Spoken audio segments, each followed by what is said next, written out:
पूरे एशिया का सबसे बड़ा पशु मेला मतलब कि सोनपुर मेला अब चर्चा का विषय बन चुका है। 2 वर्ष के अंतराल के बाद सोनपुर का ऐतिहासिक मेला फिर से इस बार जम चुका है। बताया जा रहा है कि 400 घोड़े बक्सर से, सिवान से, जो है कि हाजीपुर में जहां पर मेला लगता है सोनपुर में, वहां पर पहुंच चुके हैं। सब कुछ एकदम चकाचक तैयार है। सरकार ने तो बकायदा मात्र 250 रुपए में एसी वाले कोच से सोनपुर में, मतलब एसी वाले बस से सोनपुर में पहुंचाने का पूरा इंतजाम कर दिया है। वहां पर वो सब कुछ मौजूद है जो किसी वर्ल्ड क्लास मेले में मौजूद रहता है। मतलब कि वहां पर आपको वीआईपी टेंट सिटी से लेकर वो सब कुछ मौजूद है जो आप किसी देश के या विदेश के बड़े बड़े मेले में देखते हैं, सुनते हैं या टीवी के जरिए उसको देख पाते हैं। मतलब कि अगर आपको सब उन चीजों का सुख चाहिए तो आप सोनपुर मेले में पहुंचिए, जिसका उद्घाटन कल यानी कि 6 नवंबर से हो रहा है। अब तक सोनपुर मेले को लेकर खबर आई कि वहां पर 400 घोड़े पहुंच चुके हैं। तमाम वहां पर जो सजावट का काम है वो हो चुका है। वहां पर जो मेला है वो यूं तो 5 किलोमीटर के एरिया में रहेगा, लेकिन कार्तिक पूर्णिमा के स्नान के बाद 15 किलोमीटर तक में मेला लग जाता है। मतलब कि आप सोचिए कि 15 किलोमीटर का पूरा इलाका कोई मेला का फील्ड हो जाता है। वहां पर तमाम प्रकार की दुकानें लगती हैं, थिएटर सस्ते हैं जो युवाओं के लिए आकर्षण का केंद्र होते हैं। और आगे एक एक करके हम आपको सब कुछ बताएंगे कि सोनपुर मेले में क्या होगा और इस बार क्या कुछ विशेष रहने वाला है। बाकी हम नमस्कार, मेरा नाम है मोहित कुमार सिंह और आप जनता जंक्शन देख रहे हैं।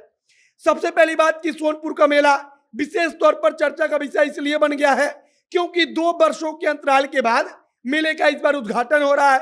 कोरोना के कारण वहां पर मेला नहीं लग पा रहा था और सोनपुर मेला अपने आप में ऐतिहासिक है। पूरे एशिया में इतना बड़ा पशुओं का मेला कहीं भी नहीं लगता। इतने बड़े पशुओं का मेला पूरे एशिया में किसी भी देश में नहीं लगता। यानी कि सबसे बड़ा पशुओं का मेला पूरे एशिया में कहीं लगता है तो वो बिहार के सोनपुर में लगता है। पहले तो नीतीश कुमार को उद्घाटन करने जाना था, लेकिन फिर कार्यक्रम में बदलाव हुआ। अब तेजस्वी यादव वहां पहुंचेंगे।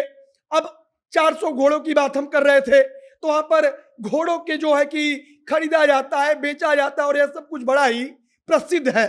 कहा जाता है कि सोनपुर में बैल खरीदना हो, गाय खरीदना हो, घोड़ा खरीदना हो, बेचना हो, तमाम कई कई दूसरे राज्यों से लोग पहुंचते हैं।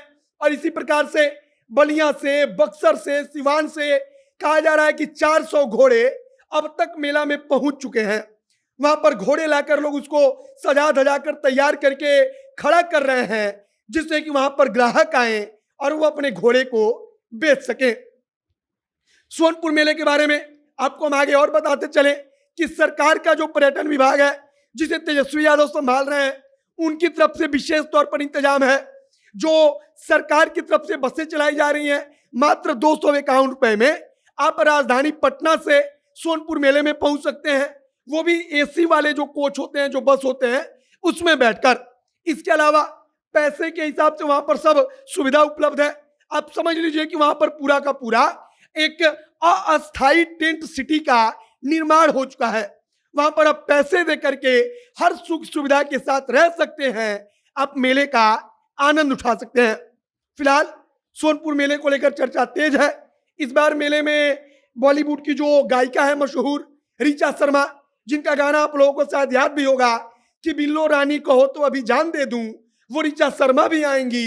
इसके अलावा तमाम कलाकार पहुंचेंगे और इन सब के अलावा मेले में हर वो चीज की व्यवस्था है जो एक वर्ल्ड क्लास मेले में होती है।